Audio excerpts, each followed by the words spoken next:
YTN 라디오 김우성의 생생경제. 애청자 여러분 안녕하십니까? 김우성 PD입니다. 우리가 살고 있는 사회, 경제엔 다양한 이해관계가 충돌하고 있습니다. 그중에서도 가해를 주로 맡고 있는 기업 또 사회의 오류에 대해서는 관대했고요. 피해를 주로 담당했었던 개인이나 약자의 고통에 대해서는 무관심했던 게 사실입니다. 이런 문제를 해결하기 위해서 논의되는 게 바로 징벌적 손해배상 제도입니다. 선진국들은 이미 도입한 곳도 많습니다. 대선 후보들이 앞다퉈 강력한 실질적 징벌 기능의 이 제도 천명하고 있습니다. 관련 활동 이어온 변호사 연결해서 알아보겠습니다. 10년 동안 연봉은 21% 정도 올랐는데 세율은 75% 올랐다. 납세자 연맹이 오늘 발표한 자료입니다. 버는 만큼 세금을 내는데 왜 이렇게 차이가 나는 걸까요? 누진제를 비롯해서 다양한 원인들을 지목하고 있습니다. 납세자 연맹 연결해서 관련 내용 확인해 드리겠습니다. 오늘 경제 도미노 시간에는 대선 후보들의 일자리 정책과 공약 점검해 보겠습니다. 삶을 지탱하는 가장 중요한 일자리 문제, 핵심은 무엇이고 또 빠뜨리고 있는 건 무엇일까요? 2017년 4월 18일 화요일 김우성의 생생경제 애청자 여러분께 문을 엽니다.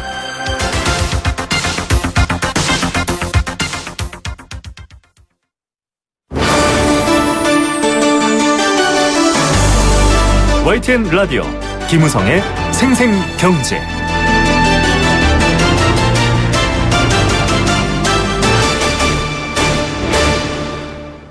네, 첫 번째 생생 인터뷰입니다.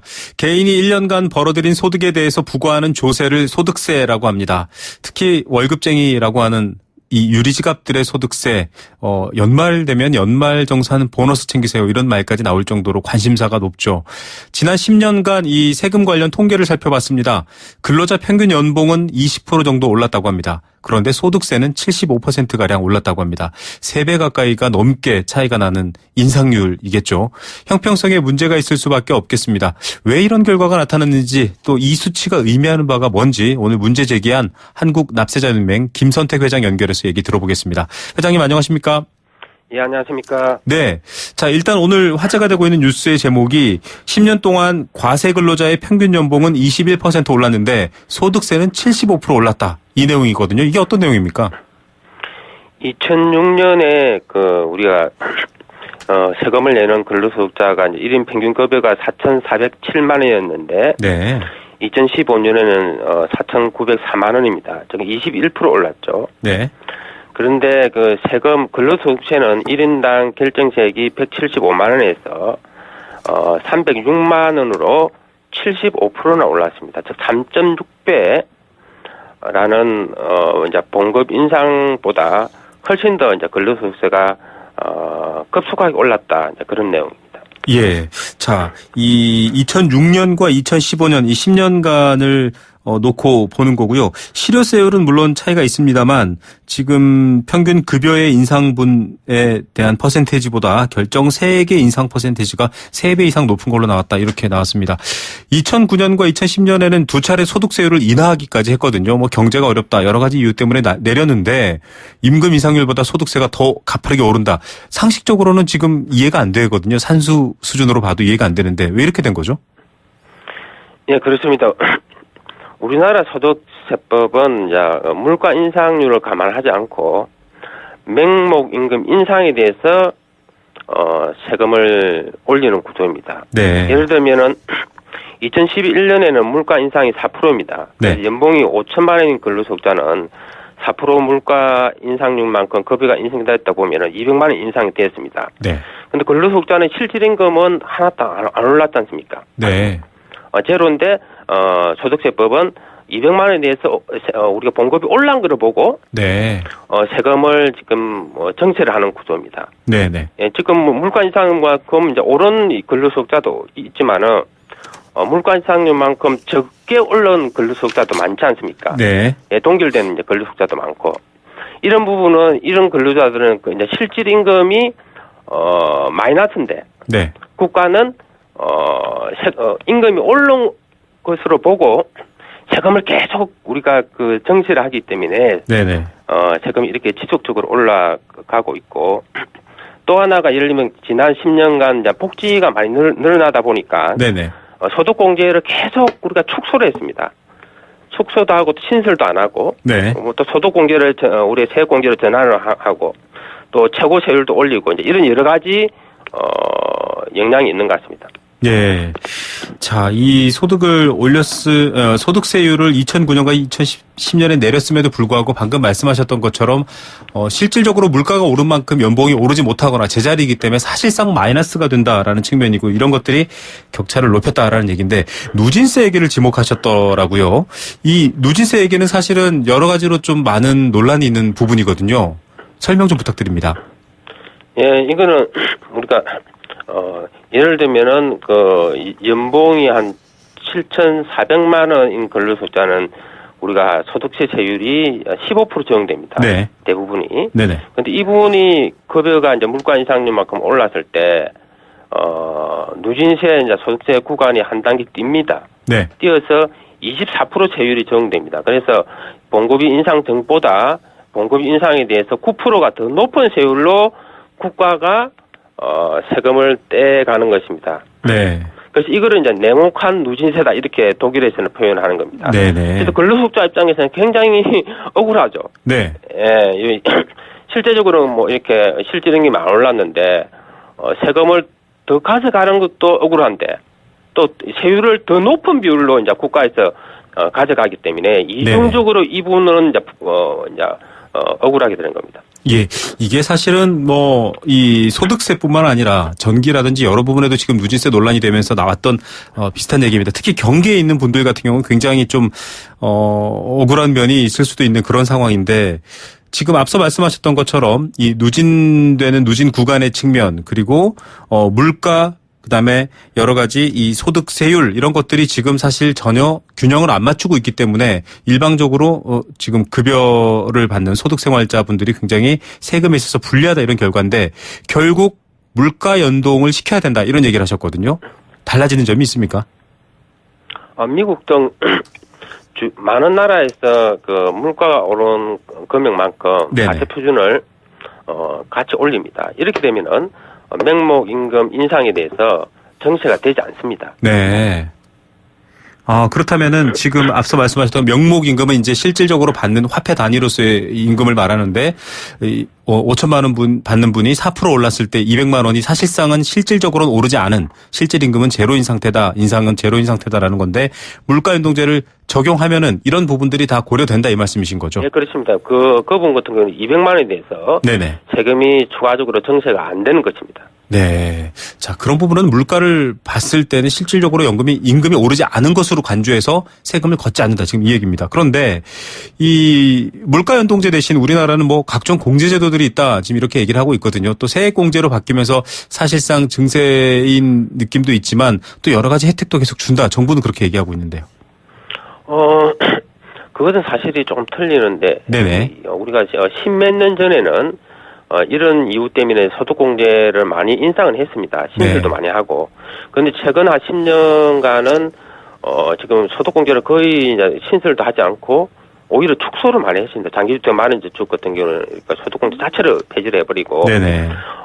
이제 그런 상태에서 우리가 있기 때문에 그런 이야기는 사실 맞지 않습니다. 사실상 정부가 좀 더 가혹하게 세금을 걷어갔다 이렇게 결론적으로 보시는군요. 예, 그렇습니다. 지금 근로소득자들이 지난 10년간 임금이 굉장히 정체된 업종들이 많습니다. 비정규직이라든지 안 좋은 직종에 계시는 분들은 임금이 동결되거나 임금이 물가 인상률 정도만 오른 우리가 업종들이 많이 있는데 네네. 그분들은 지속적으로 소득세를 더 국가에서 많이 가져갔고 특히 사회보험료, 건강보험료도 굉장히 많이 인상돼서 87% 인상됐다 이렇게 얘기하셨더라고요. 10년간 한 87% 오히려 근로소득세가 75% 올랐고 직장 건강보험료는 87%나 인상됐습니다. 네. 이런 분들에 대해서 사실 국가에서 도와줘야 되는데 이분들한테 소득 대비해서 너무 많은 세금과 사회보험료를 걷어갔기 때문에 그분들이 삶이 지금 굉장히 생기가 어렵고 그리고 가처분 소득이 줄어드니까 소비도 예를 들면 감소하고 경제 성장도 안 되고 이런 결과에 도래하는 겁니다. 최근 뭐 대선을 앞두고 이런 여러 복지 확대를 위해서 세금을 좀 더 낼 의향이 있느냐라는 조사에서 몇만 원 정도 수준에서는 다들 세금을 좀 더 내겠다라는 의지도 보이는 우리나라 국민들인데 지금 지적하신 것처럼 여러 가지 물가 인상이라든지 연봉 실질적으로 받아들이는 실질 소득에 비해서 세금은 전혀 고려 없이 좀 가혹하게 이 냉혹한 누진세라고 말씀하셨는데 걷어갔다라는 얘기를 하신 건데요. 지금 대선 후보들 일단은 소득세 인상 또 부동산 보유세 인상 이런 또 어떻게 보면 여러 가지 세금을 좀 걷어들일 수 있는 그런 공약들 내놓고 있거든요. 방향성을 보면 조금 지금 이런 문제들 해결될까요? 어떻게 보십니까? 현재 대선 후보들이 우리나라의 조세 문제에 대해 정확하게 현실 인식이 좀 떨어진다고 봅니다. 네네. 우리나라 같은 경우는 지금 지하경제 비율이 26% 정도 됩니다. 예를 들면 한 해에 한 400조 이상이 네. 소득이 발생하는데 국세청에서 신고가 안 되고 있습니다. 네, 세금을 못 걷어들이는 돈이 400조다. 그렇죠. 네. 예를 들면 부동산 임대소득 같은 경우에는 이제 부자들이 많이 가지고 있는 소득인데 네. 소득 파악이 사실상 굉장히 미미합니다. 네네. 소득 파악이 안 되는데 어떻게 우리가 부자들한테 세금을 더 걷을 수 있다고 말입니까? 네. 그래서 그렇기 때문에 우리 지난 10년간 이번 통계를 우리가 통해서 알 수 있는 것은 복지가 늘어나면은 국가에서는 누군가한테는 세금을 더 걷어야 되는데 네. 우리나라 같이 공정한 우리가 가세 체계가 없는 지하경제 비율이 높은 나라에서는 네네. 어쩔 수 없이 유리지갑인 근로소득자들한테 세금의 짐이 많이 떨어질 수밖에 없다는 네. 그런 사실이 밝혀진 겁니다. 예. 자, 세금 문제에 있어서 사실 형평성은 아주 중요합니다. 그래서 많이 내는 분들에게 더 걷고 적게 버는 분들에게 덜 걷고 이런 것도 역시 형평성의 문제인데 지금 지적하신 것처럼 유리지갑만 형평성 부분에서 불리한 측면은 살펴봐야 되지 않나 이런 생각을 합니다. 이런 것들 조금 보완할 수 있는 제도적인 것들 있을까요? 지금 뭐 당장 좀 고칠 수 있는 부분들 결국 물가연동제 요게 결론이다 이렇게 볼 수 있는 걸까요? 현재 근로소득세에서는 이것이 빨리 도입돼야 네네. 이제 우리나라에서 사실상 힘들게 사는 서민 중상층들이 네. 좀 경제가 조금 나아질 것 같습니다. 예. 자, 물가연동제까지 좀 대안까지 함께 논의가 되는 시간이었으면 좋겠습니다. 회장님 오늘 말씀 감사드립니다. 예, 감사합니다. 네, 한국납세자연맹 김선택 회장이었습니다. YTN 라디오 김우성의 생생경제. 함께 느끼는 우리 경제 공감사전입니다. 여러분과 함께 경제의 다양한 이야기들 나누는 시간이고요. 단문 50원, 장문 100원의 정보 이용료 부과되는 샵 0945번 문자로 참여할 수 있습니다. 앞서 세금 얘기해드렸습니다. 참 모순이 많기도 하고요. 국가로부터 받고 싶은 건 많은데 세금은 덜 내겠다. 이걸 흔히 많이 지적하는 모순 중에 하나입니다. 그런데 세금을 내는 데 있어서 이미 기준부터가 형평성이 어긋나 있다. 특정 부류, 특정 급여를, 특정 소득을 받는 사람들만 유독 세금을 가혹하게 내야 한다. 이러면 좀 문제가 달라질 것 같습니다. 앞서 첫 번째 인터뷰의 문제 제기가 바로 그런 부분인데요. 여러분들은 세금 어떻게 생각하십니까? 국가를 유지하기 위해서 또 소득을 재분배하기 위해서 꼭 필요한 부분이 바로 세금입니다. 아주 중요한 의무기도 하죠. 헌법에도 나와 있습니다. 그런데 형평성이라든지 국민의 부담을 고려하지 않는다면 또 정부라든지 여러 가지 복지 재원 마련에 있어서 반발이 있을 수밖에 없을 것 같습니다. 지금 추경을 투입해야 된다. 여러 가지 나라 돈을 써야 된다. 이런 논의가 나오고 있는데요. 당장 세금 걷어들이는 것부터가 형평성이 맞지 않는다면 역시 힘을 잃고 말겠죠. 세금에 대해서 여러분은 어떻게 생각하십니까? 나는 더 낼 용의가 있다. 더 걷어야 한다. 아니다. 형평성부터 찾자. 여러분들의 의견도 오늘 함께 듣겠습니다.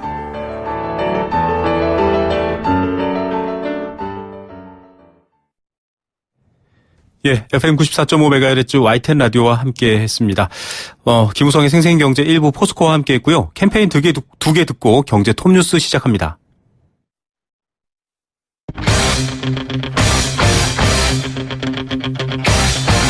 지금 가장 뜨거운 경제 소식. 경제 톱 뉴스.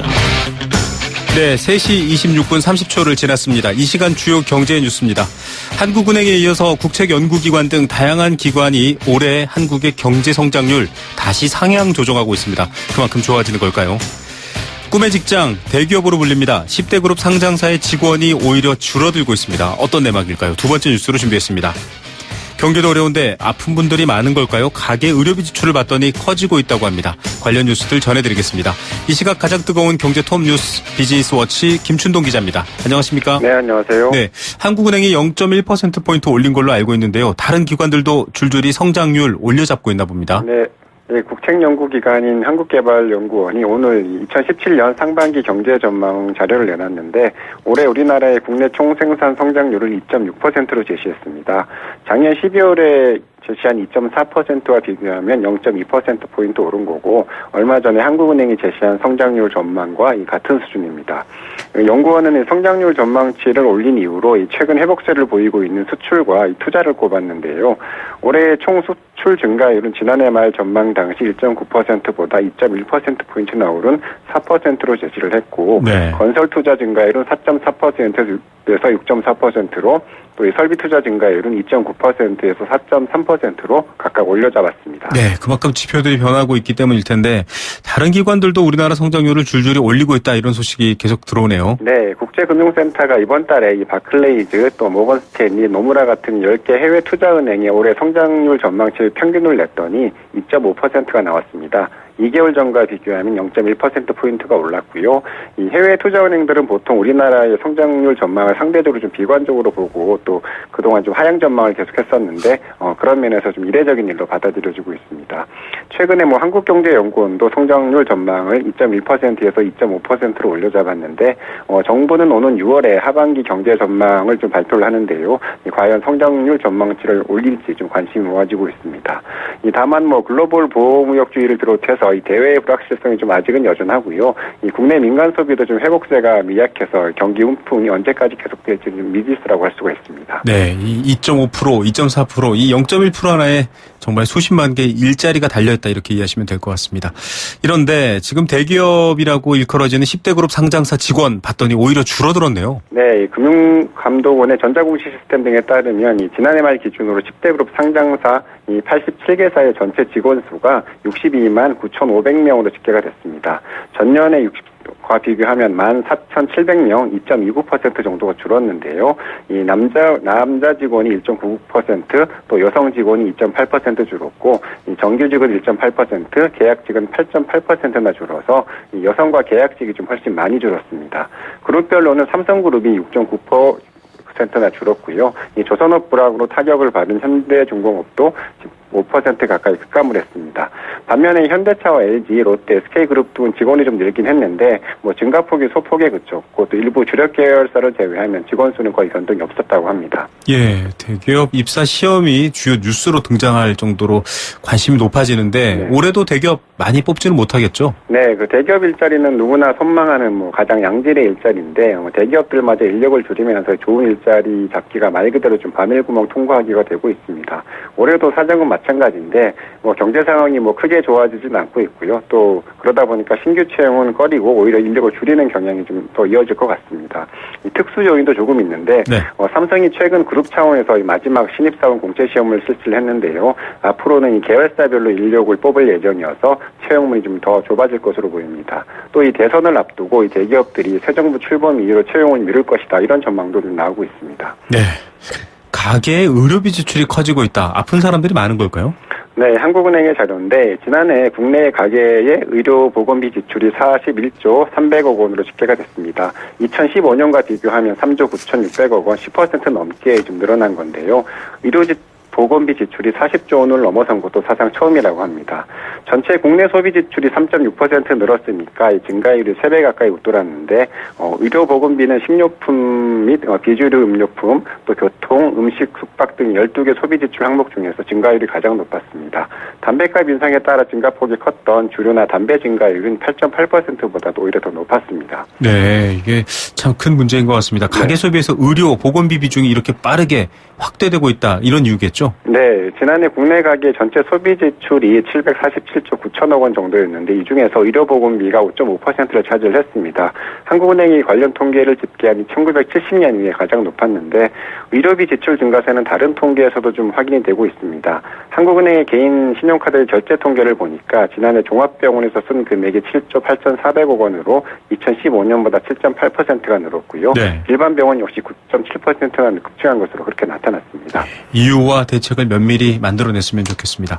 자, 지난해 금융민원 중에서 보험민원이 가장 많았다고 하는데 왜 그런 건가요? 네, 금감원이 지난해 접수한 금융민원 통계를 내놨는데 접수된 금융민원이 76,200건으로 전년보다 4.3%가 늘었습니다. 2015년에 잠깐 줄었었는데 다시 좀 늘어난 건데 특히 보험업종의 민원이 전체의 64%로 대부분을 차지를 했고요. 네. 비은행이 21%, 은행이 12% 등의 순이었습니다. 예, 민원이 주로 어떤 내용입니까? 그 생명보험사 관련 민원을 보니까 대부분은 이 보험 모집, 또 보험금 산정과 지급에 관한 내용이었는데 그만큼 보험을 판매하는 과정에서 불완전 판매가 많았고 보험금을 좀 제대로 주지 않았다 이렇게 보시면 될 것 같습니다. 네. 특히 지난해는 뭐 자살보험금 지급, 또 도수치료 이슈 같은 수면 되게 좀 이슈가 되면서 관련 민원이 좀 크게 늘었다고 하고요.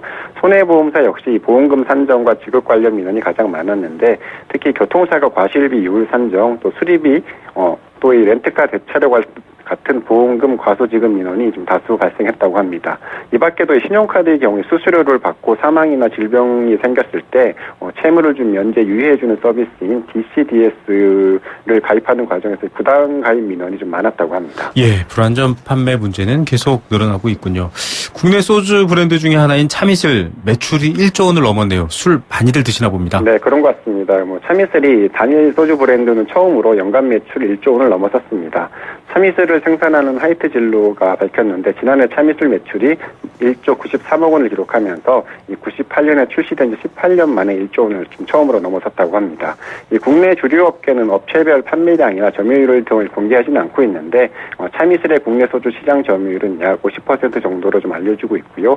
지난해 참이슬 출고량이 약 17억 병이라고 하는데 우리나라 성인 1인당 약 42병의 참이슬을 마신 셈이라고 합니다. 네, 화나고 슬퍼도 건강은 챙기셔야 할 것 같습니다. 오늘의 톱뉴스 어떤 것 고르시겠습니까? 네, 그 의료 지출 기사를 꼽고 싶은데요. 우리 노인 인구가 늘고 또 이 건강에 대한 사회적인 관심이 커지면서 의료비 씀씀이도 좀 커지고 있는데 경기 부진으로 실질 소득은 좀 제자리 걸음인데 의료비만 늘면서 이 가계의 부담이 좀 커지고 있습니다. 가계도 미리미리 준비를 하고 정부의 정책적 배려도 좀 필요해 보입니다. 네, 국민들의 삶을 좀 더 들여다보길 바랍니다. 오늘 뉴스 감사드립니다. 네, 감사합니다. 비즈니스워치 김춘동 기자였습니다.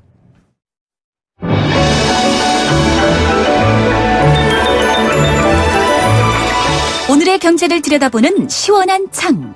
YTN 라디오 김우성의 생생경제 생생 인터뷰. 네, 두 번째 생생 인터뷰입니다. 가습기 살균제 문제뿐만 아니라 여러 이케아 서랍장, 또 자동차 결함 이런 문제 때마다 생생경제에서는 징벌적 손해배상 제도라는 걸 전문가들이 대안으로 제시했었습니다.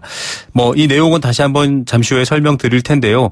지금 실질적으로 징벌적 손해배상은 한국 사회에 없다 이렇게 봐도 무방합니다. 그만큼 미미한데요. 지난 3월에 국회를 통과한 제조물 책임법 개정안 같은 경우에도 솜방망이 처벌이다 이런 평가를 받고 있습니다. 이런 이유 때문일까요? 지금 대선 후보들이 앞다퉈 징벌적 손해배상 제도 제대로 징벌되도록 만들어 보겠다 이렇게 천명했습니다. 배경은 어떨까요? 또 어떤 법적인 차이가 있을까요? 전문가와 얘기 나눠보겠습니다. 서울 변호사회 이사입니다. 전홍규 변호사 전화로 연결합니다. 안녕하십니까? 네, 안녕하십니까. 전홍규 변호사입니다. 네, 자 징벌적 손해배상 제도 관련해서 많은 활동을 해오셨는데 일단 청취자분들이 아직도 잘 와닿지 않는 분들이 있을 것 같아요. 징벌적 손해배상 제도 어떤 겁니까? 네, 징벌적 손해배상 제도란 가해자가 피해자에게 악의를 품고 비난받아 마땅한 불법 행위를 한 경우 민사재판에서 가해자에게 징벌을 가할 목적으로 부과하는 손해배상으로 실제 손해액을 넘는 많은 액수를 부과하는 제도입니다. 네네. 이는 손해를 끼친 피해에 상응하는 액수만을 보상하게 하는 전보적 손해배상만으로는 예방적 효과가 충분하지 않기 때문에 고액의 배상을 치르게 함으로써 불법 행위를 예방하는 데 주된 목적이 있습니다. 예. 자기 건강 혹은 개인의 어떤 이익에 침해된다는 걸 알면서도 기업이 의도적으로 피해를 준 경우 내가 피해본 만큼만 보상받는 게 아니라 더 많은 액수를 징벌적으로 보상하게끔 한다, 배상하게끔 한다 이런 내용인데요. 지난 3월에 개정된 제조물 책임법도 그렇고요. 우리나라에서는 이거 솜방망이 아니냐, 그리고 이게 무슨 징벌이냐, 한 3배 정도 배상한다 이렇게 돼 있거든요. 여론이 그렇다고 하는데 왜 이런 건가요?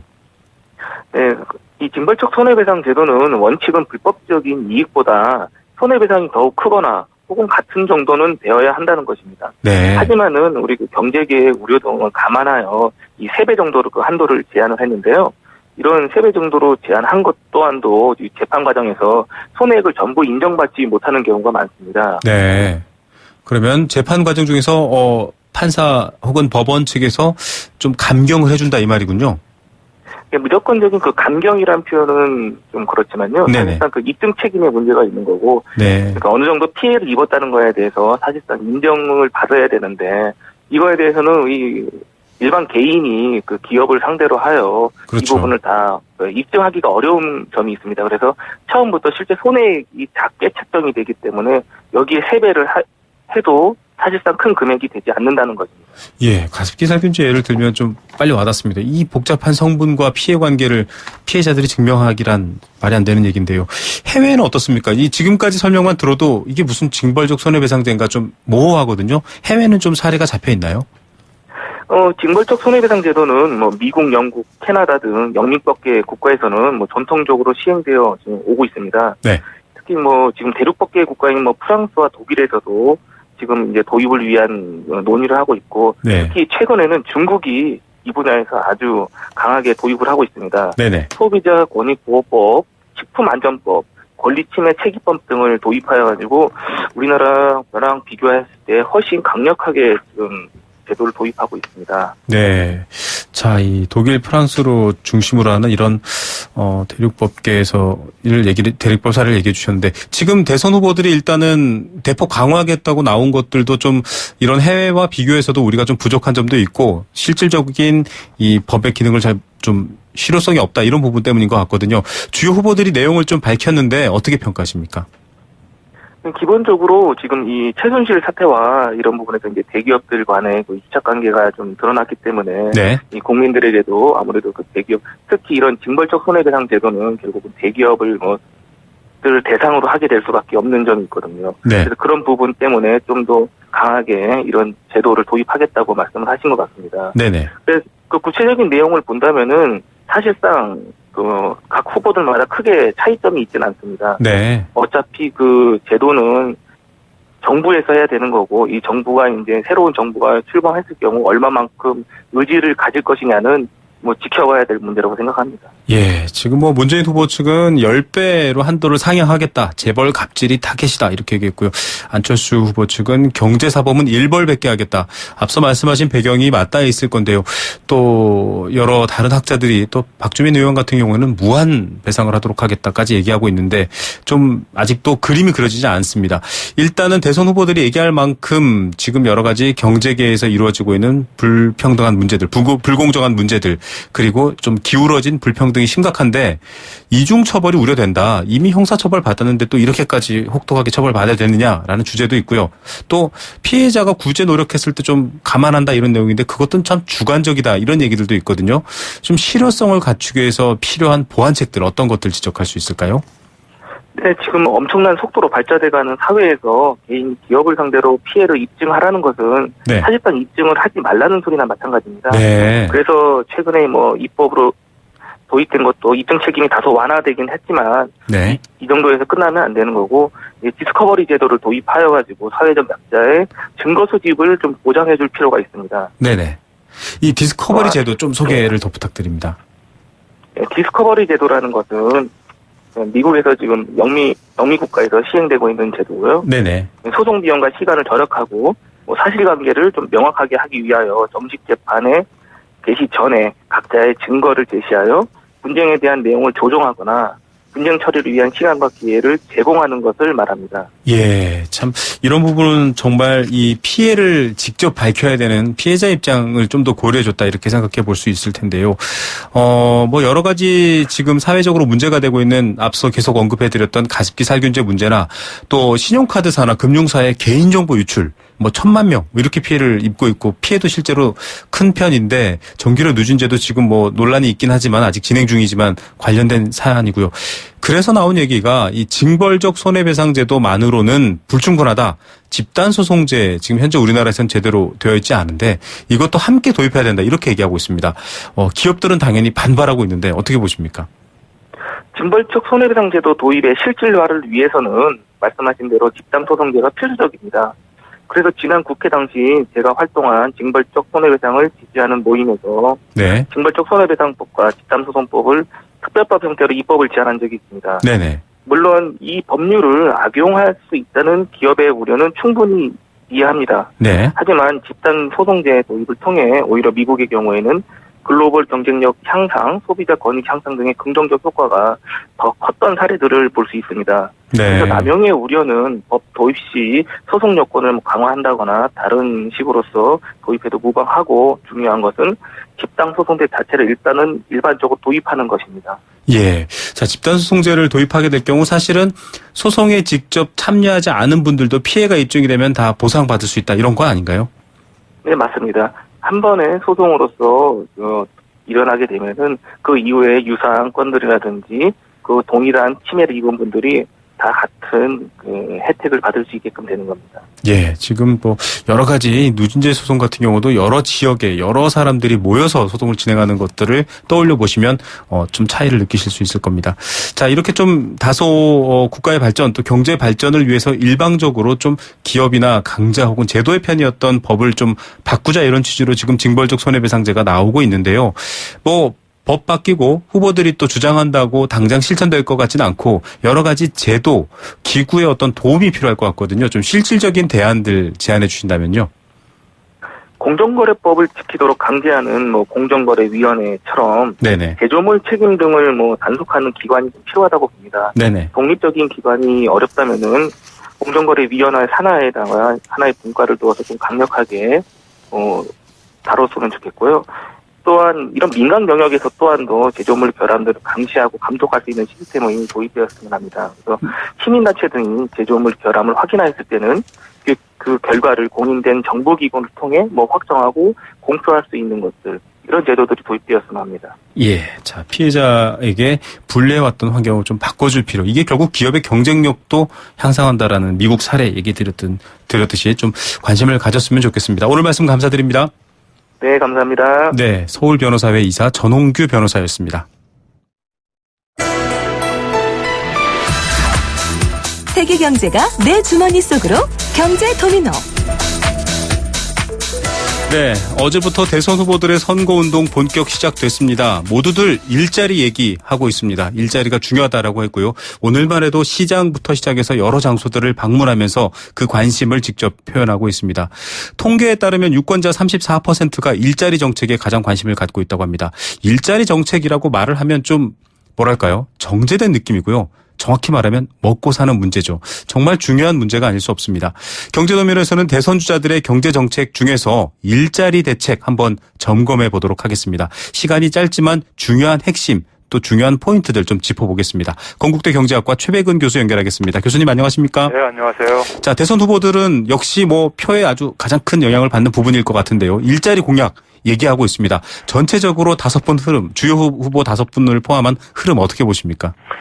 예, 앵커께서 말씀하셨듯이 이 먹고 사는 문제가 지금 일반 서민들이 볼 때는 상당히 지금 심각한 상황에 있기 때문에요. 네. 그러다 보니까 모든 후보들이 자신이 이제 일자리 대통령이 되겠다고 이제 합창을 하고 있는 것이고요. 네.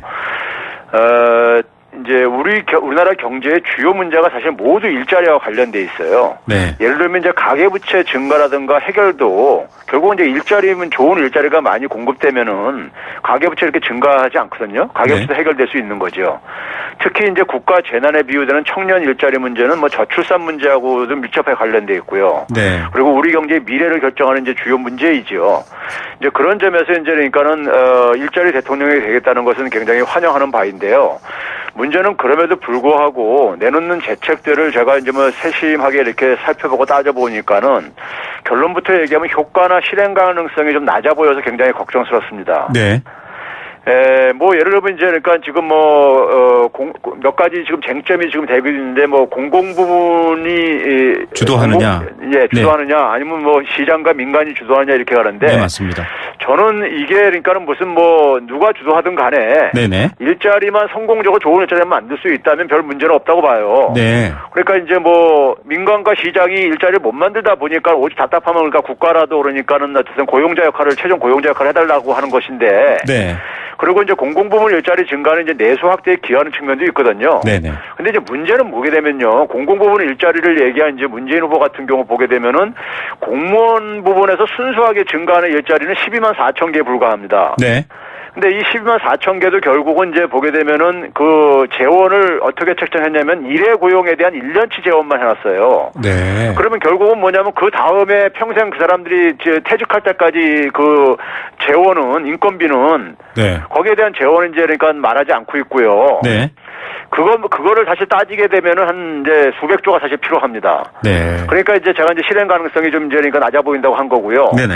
거기다가 이제 공공 부분, 예를 들어서 사회적 서비스 일자리라든가 그다음에 이제 공공기관 종사자 같은 경우 일자리 보게 되면요.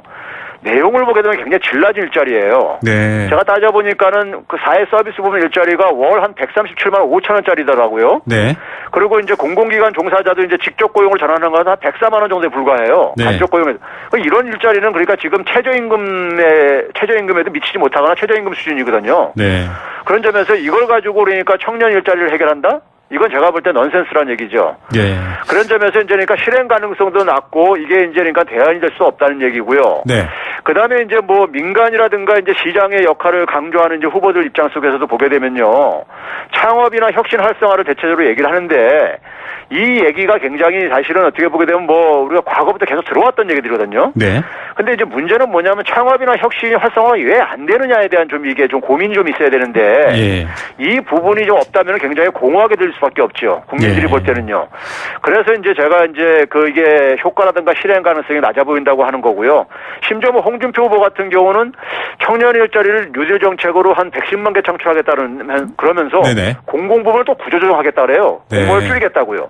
그러니까 한쪽에서는 일자리 만들고 한쪽에서는 일자리 줄인다는 이런 그러니까 모순적인 어떤 공약을 얘기를 하고 있고요.